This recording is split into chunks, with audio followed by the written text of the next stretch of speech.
everybody, this is Rose of Sharon, and I'm back again with another movie review.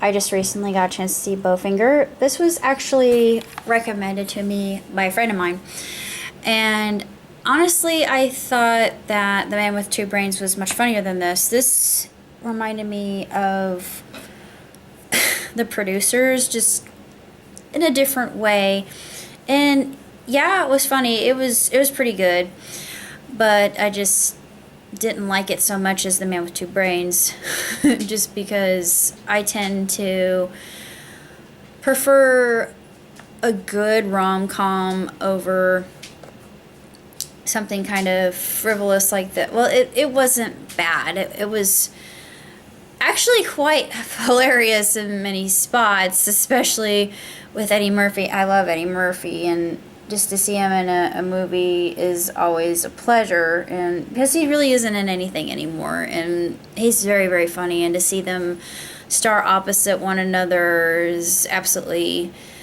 grand. And of course, Eddie plays he plays two characters in this, let me just put it that way, and you learn something about that character that's rather revealing. You think, oh, that's interesting. But as far as film goes, I give it a thumb up. I give it 3.5 out of 5. It's not perfect, but it's actually not bad for a comedy.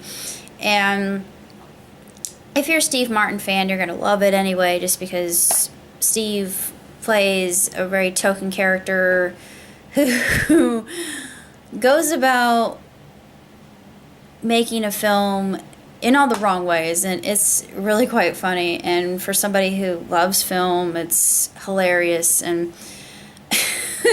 I always thought, this is an odd kind of idea, but the clapper that they use before they actually start filming a scene, what if somebody's penis got caught in it? That would just be, ah! I thought, ow! That would be extremely painful, or there took us. Either way, it wouldn't be very pleasant at all. But I don't know, I'm always thinking that way. My mind goes down some very unusual rabbit holes when I'm watching films. But nevertheless, it was quite good, and I got to hear some songs I rarely ever hear, and that itself was enjoyable. I really don't have that much else to say about it, other than it's a solid film. I don't give it a super high mark, just because this is something that I've seen done before. It's your typical campy film, but Steve plays a really terrific character, and Eddie plays a rather narcissistic, conceited windbag that has so much hubris that it could fill the whole world 77 times over. And yeah, he just comes across as a complete total jerk. And then you've got his brother, our Kit's brother, and